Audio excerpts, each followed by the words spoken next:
kalsiumi, liwakaktukapok, masunik, at puwisaktok, at pitsusumik, damelu, at sakapok, alibaba.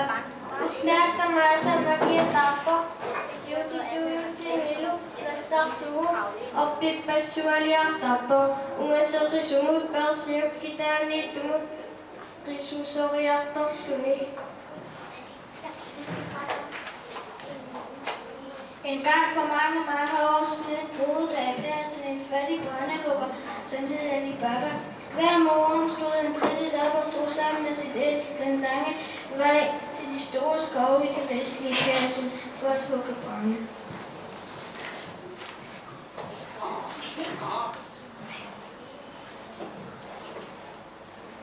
Jeg er en brændehuggermand, huggebrænde-huggermand er jeg. I hele Persien findes jeg en huggebrænde-huggermand som mig. Jeg er en øksesvingermand, økseklinger-svingermand er jeg. At huggebrænde er en leg, der blot man økseklingen svinge kan som mig. Jeg er en brændehuggermand, huggebrænde-huggermand er jeg. At huggebrænde er en leg, når blot man økseklingen svinge kan som mig.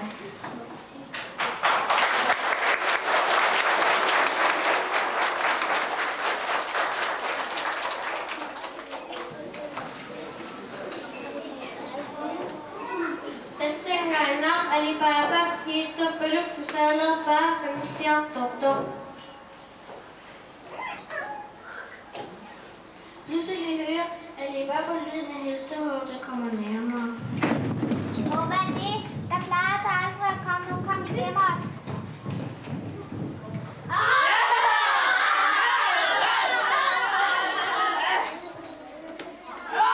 Se så, kom med hestene.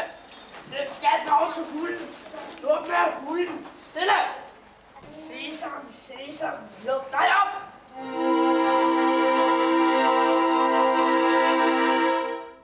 Og så rør.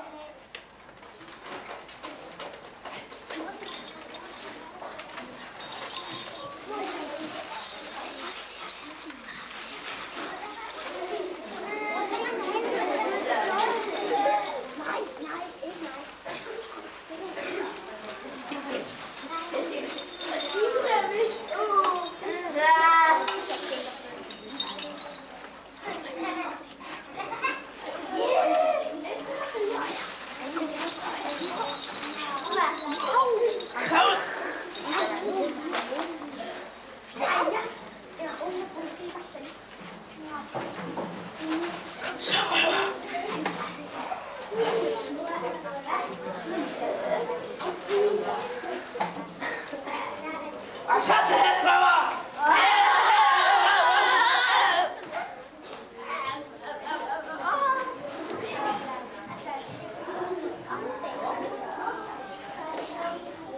Det var da mærkeligt. Kæben åbnede sig, da han sagde nogle mystiske ord.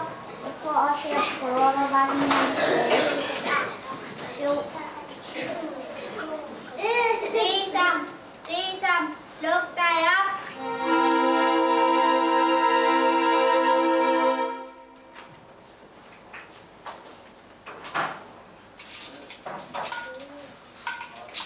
Se, far.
يشتوني بقلية البابا وتقرشوا وتقرك تلقفوا.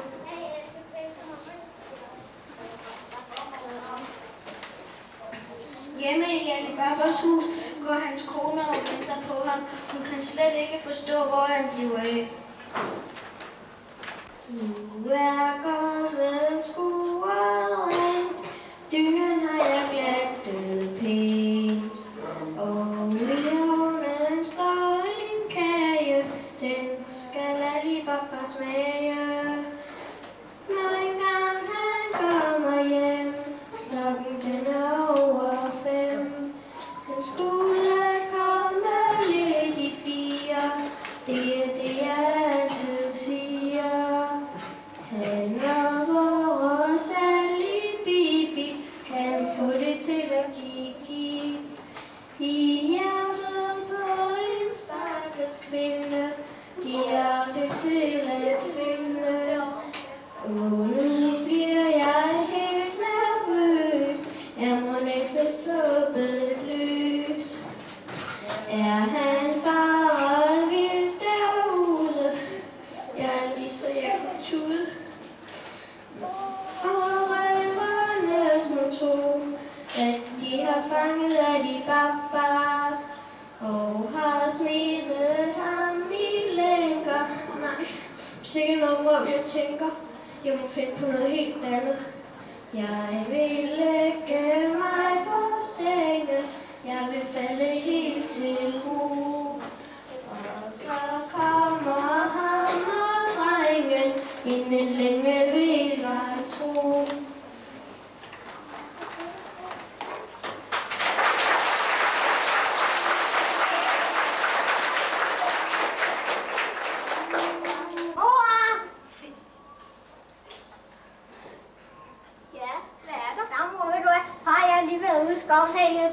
Jeg har lige på, at jeg skal tale med din far om. Alibaba, kom lige herhen. Har du røvet guld fra røverne? Ja, ude i skoven, der fandt jeg en skattefugl. Har du taget, hvor meget der er? Nej, der er simpelthen så mange, det ikke lader sig gøre at tælle dem. Jamen, så må det da kunne veje. Jamen, for at kunne veje det, skal man jo have en vægt, og det ved du jo godt, vi ikke har. Jamen, jeg ved en, der har det. Det er din brorkøbmandkasse. Ham låner vi bare en vægt af. Ja, lad os gøre det.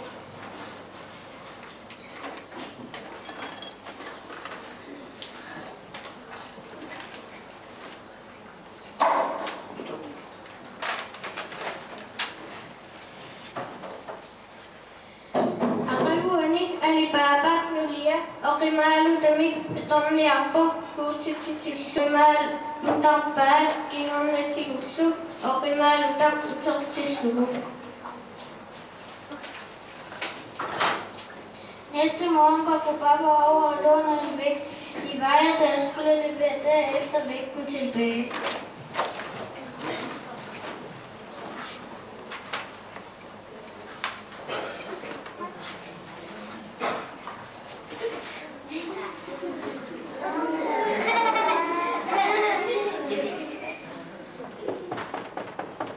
Kom ind. Goddag, Alibaba. Goddag, Alibaba. Goddag, herre brorkøbmandkasse. Det var da hyggeligt. Ja, du er god til at lade som om, hva'? Hvad mener du med det? Nu har jeg gået og regnet dig for sådan en fattig brændehugger, og så er du så rig, at du vejer dine penge. Og det er noget sludder at sige. Det er absolut ikke sludder. Kan du huske den vægt, du lige har lånt over hos os, hva'? Ja, det var til at veje krydningsforskål. Næh, min kone smurte noget klister i bunden af den ene vægtskål, og der sad noget guld fast.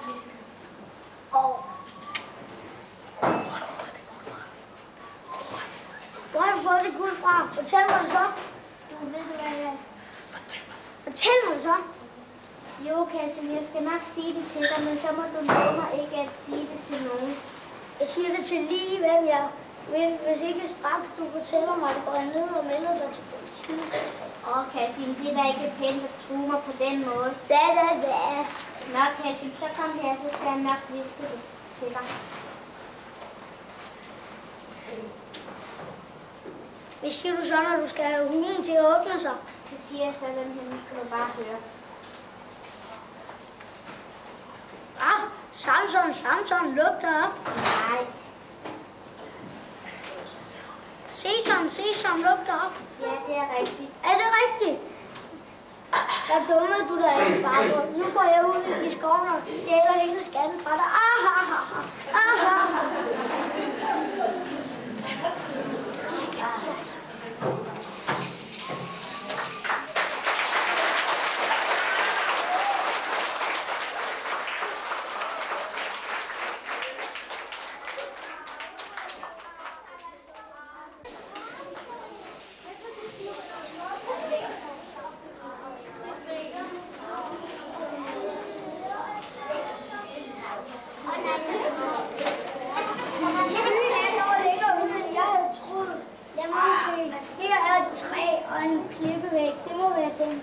Bare han nu ikke har narme, og han er lige bare. Og jeg prøver det. Sesam, luk dig op.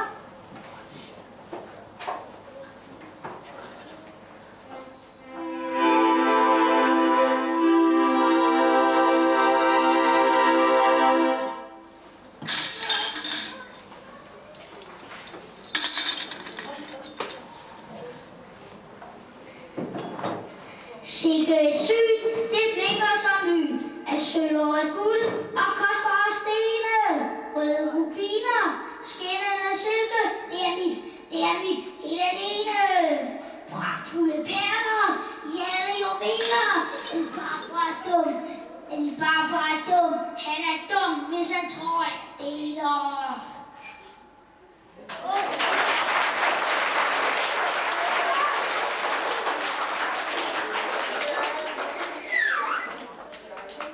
Sikke mange penge der er. Jeg tror, jeg starter med en sæt guldstykker.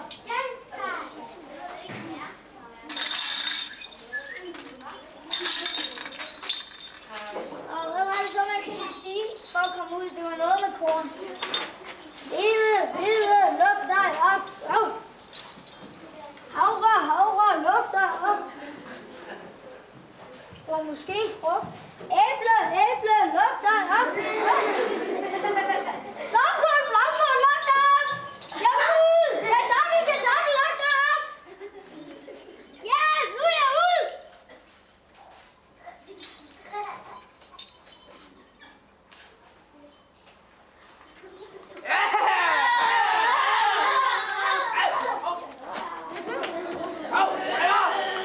Lige som om der har været nogen her.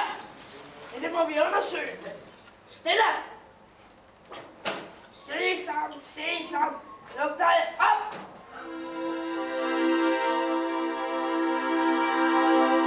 Ja, lad mig komme væk. Hvad? Lad kom den tyv! Kom igen!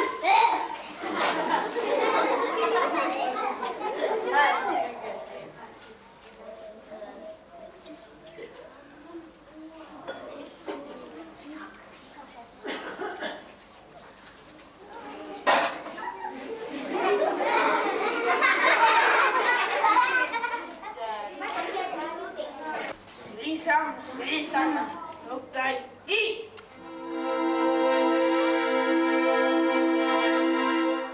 Og så til et skubber!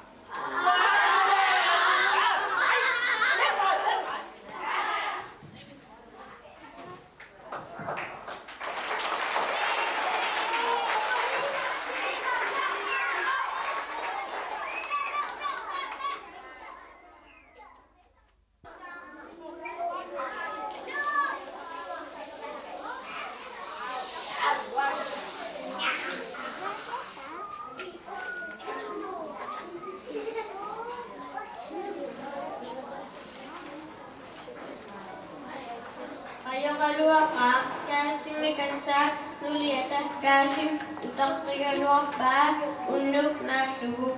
Nakatatu, Utakrinayunapa, Inusiatini, Morgiana, Alibaba Kuliaktipa, Alibaba, Elisima Soralugu, Alibaba, Tuparta Sopa, Mario Sosugu, Kasim, Rinamiasugu, Alibaba, Isui Kiamu Kapo, Kasimilu, Tukunina Miu, Okatin, Angakul Chichit, Michele Slugu og Grib Bay, Sesam, Lugtøj og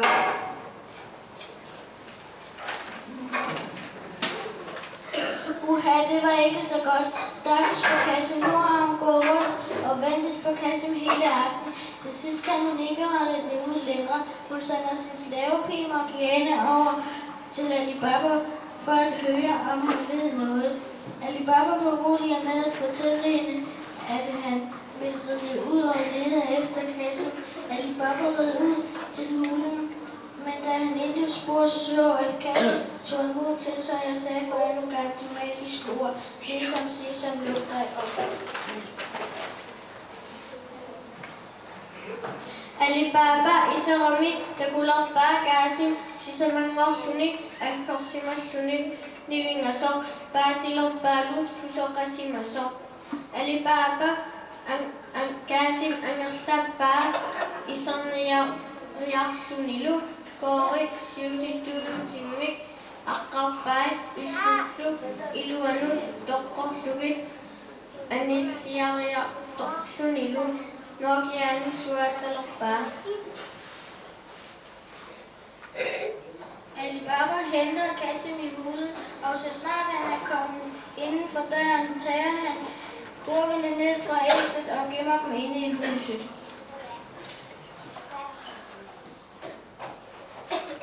Morgiane! Ja? Der er sket noget forfærdeligt. Kassim er blevet dræbt af røveren, der skøjt 4 stykker. Jamen, hvad skal der dog blive en stakkels fru Kassim? Jamen, hende gifter jeg mig med. Jamen, nej, det er så forfærdeligt. Morgiane, det nytter ikke noget, du giver dig til at tude. Du må hellere hjælpe mig, ellers opdager folk bare, hvad der er sket. Nå ja, så hør her, jeg har også en idé. Jeg kender en gammel skomager, der bor herhen om hjørnet. Ham henter jeg, og mod et par guldstykker får vi ham til at sy Kassim sammen. Og ved du, hvad jeg gør? Jeg binder et tørklæde for øjnene, så han ikke kan se noget, ikke? Det kunne jo være, at han ville sladre. Følg så længe. Det er gamle skomager, der skal lige hjemme.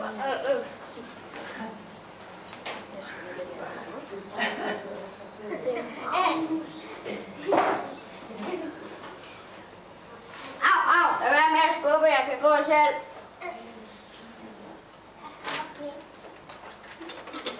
Du må skynde dig lidt. Kom nu her, for nu er vi her.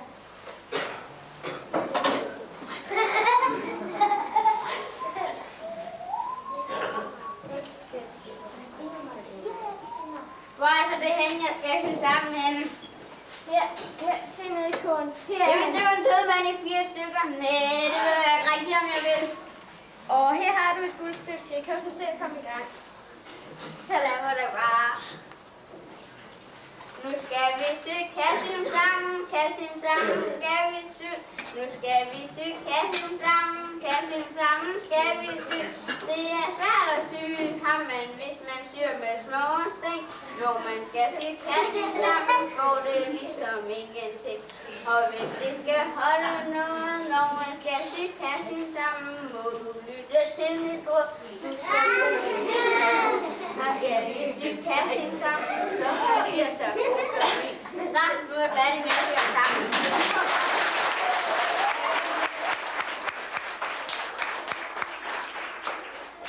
Hvad? Er du allerede færdig? Jeg ved du ikke det. Jeg er byens dygtigste skummager og er også den hurtigste, selvom jeg er den ældste. Ja, det er godt med dig. Kom herhen, så skal jeg tage fælde på døren. Au, du binder så stramt. Ja, jeg binder det lidt stramt, men det er for, at du ikke skal kunne se.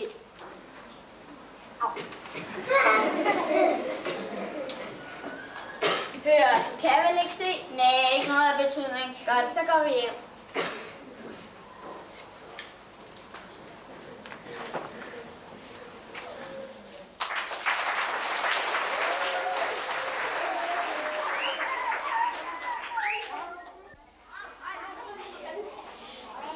Kassim, kusettiktuin lafo.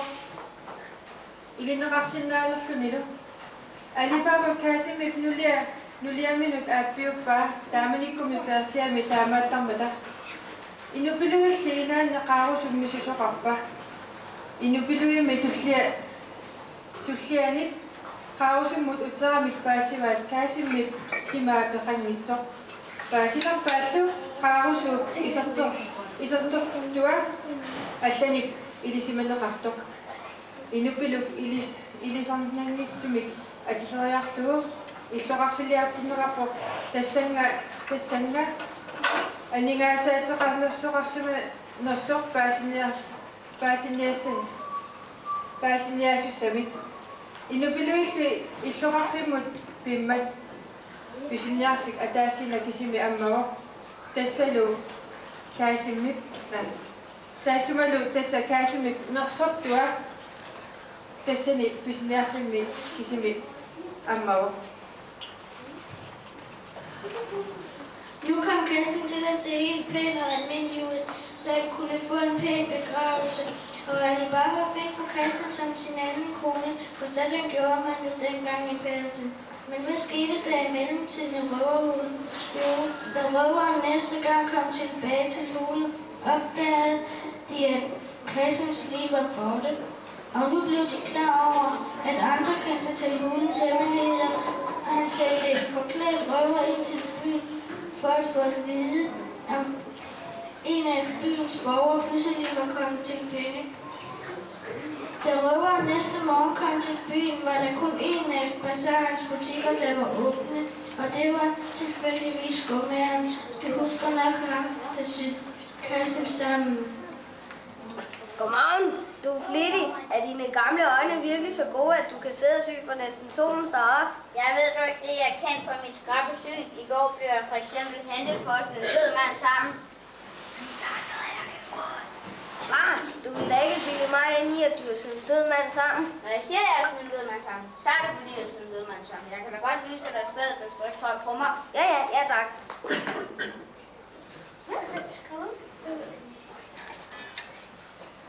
Der.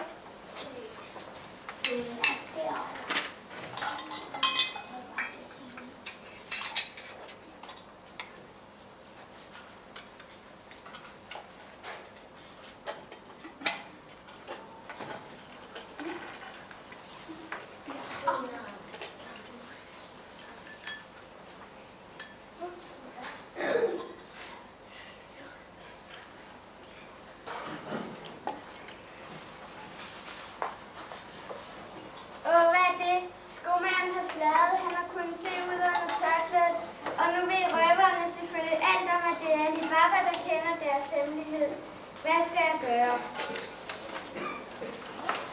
Jo. Jeg tror, at han har kryds på alle de andre døre her i gaden, så kan vi ikke finde ud af, hvor det er, vi bor.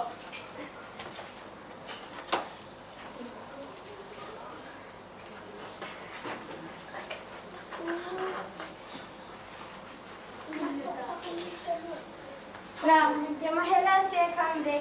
Tænk, hvis røverne skal komme tilbage. Ja.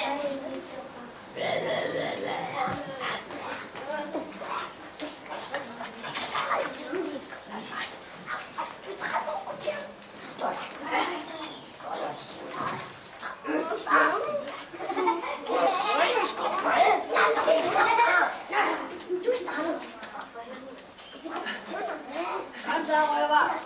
Kom så. Stille. Jeg tror, det er her. Jeg må se en gang, hvor jeg satte det kryds henne.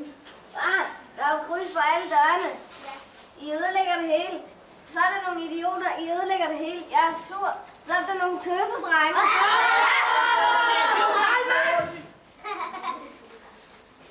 Hvis I gør det en gang til, så får jeg bokseværk, forstået? Og hente den gamle skomag, ja.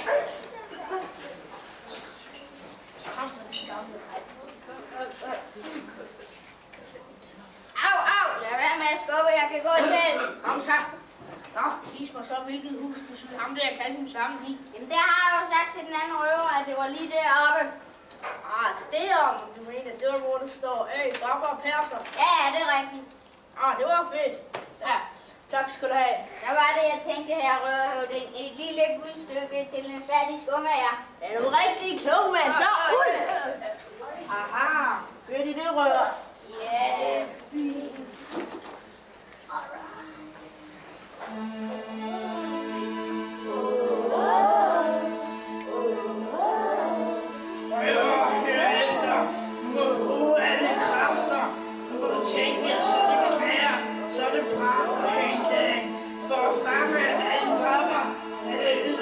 skal klare det. Du må gøre det med næsten på helt på en plan.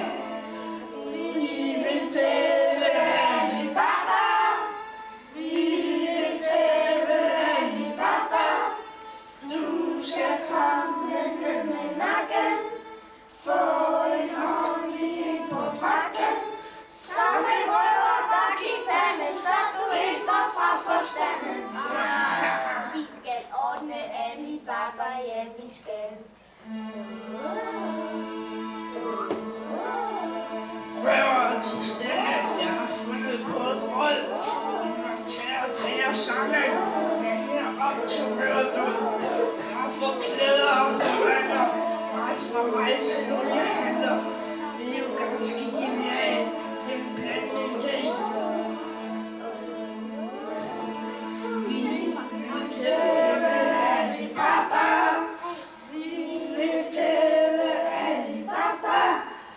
Du skal komme ned med nakken. Få en ordentlig på frakken. Som et røver, der gik panden, så du ikke går fra forstanden. Vi skal ordne Alibaba, ja vi skal. Gud, småbjerne, ikke at finde solitik, dugu, ukser, olie, doktor, sæsengerne, som Maria Darsker.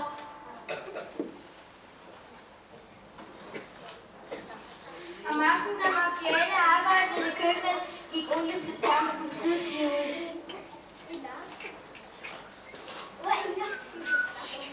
Nu gik lampen ud, og der er ikke mere olie. Jeg har ellers gjort mig meget umage med maden i dag. Vi har nemlig fået fint besøg af en rigtig oliehandler. Men hvad skal jeg gøre? Jo, jeg tror, jeg lånede lidt olie fra en af de mange krukker, han har med. Det er han nok ikke noget imod. De står ude i gården.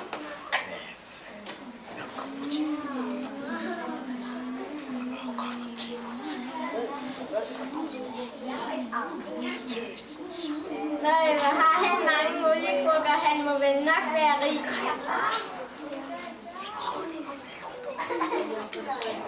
Hvad er det? Kommer der ikke ned fra krukkerne? Det kan da ikke være rigtigt. Jeg lister mig nærmere. Jo, der kommer lyd dernede fra.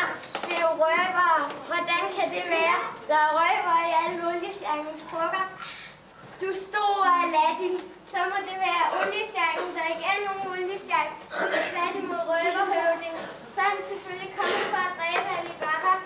Hvad skal jeg gøre? Der sidder han inde i stuen med Alibaba og venter bare på, at vi skal gå i seng, så han kan komme ud og dræbe os alle sammen. Jeg skal narre ham, skal jeg ham den fæle skurk. Her er i det mindste en af krukkerne, der er olie i. Jeg tager lidt fra den og går ind og varmer det op inde på komfuret.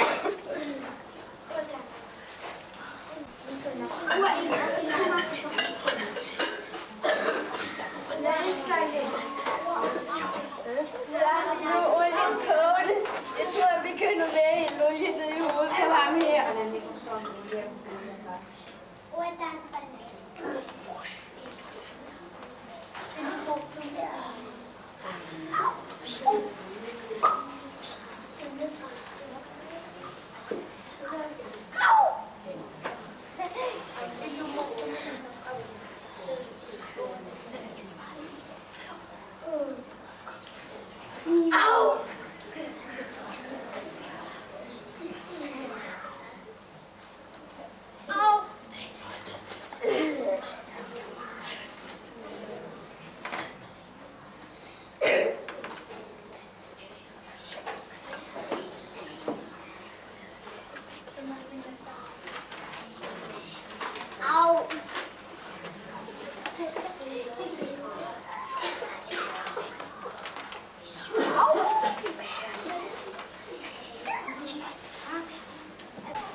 Inuit tamamik sinilaramata inupiloqatimik itarsarpaa Isiani, Morgiana, Sinisimangila, Dokrosimashtumili. Senere på natten, da alle savlistede den falske olie sig ud i gården for at vække sine røver, men Morgiana havde holdt sig vågen og stod skjult ude i gården.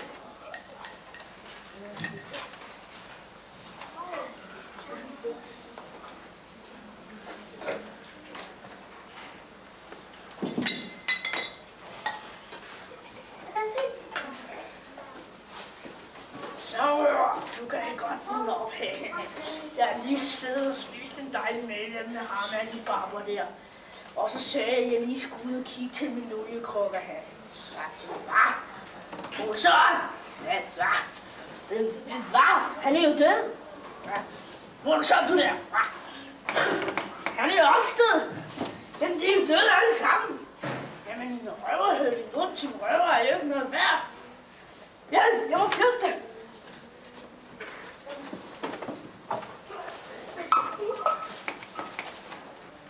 Flygte? Nej, han kan tro nej. Jeg synger og danser for ham, og under dansen går jeg tæt ind på ham og tager hans 2 skarpe dolke, der sidder i hans bælte. God aften, herr Oliesjejk. God aften. Jeg har desværre ikke tid. Og bliv nu her. Jeg har ellers tænkt mig at danse for dem. Jeg har desværre ikke tid. Og bliv nu her. Sæt dig ned, jeg kan nemlig også synge.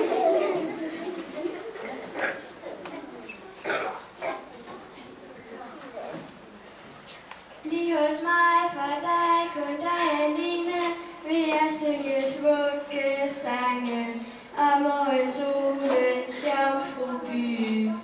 Om gamle kongers glemte riger, mens mandens blide vinde bærer 1000 havers duft i sit skød.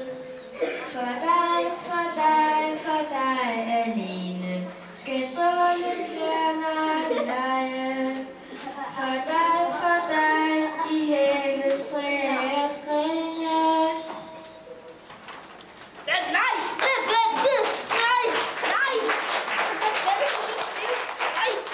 Giv mig den så! Nej! Giv mig den så! Jeg danser for ham. Gør det godt, meget godt. Nå, giv mig så min kniv. Du har brugt den længe nok. Nej, de knive beholder jeg her, røverhøvding. Nu dræber jeg dig. Nej, det er rigtigt, hvad du siger. Vi kom for at dræbe. Jeg skal aldrig gøre det mere. Og det lover du. Ja. Hilser jeg med dig, og hvis jeg nogensinde ser dig her igen, så får du buksevand. Nej, den beholder jeg. Kom så afsted med dig. Nej, jeg vil hjælp. Jeg kommer ikke alt for mere. Hjælp!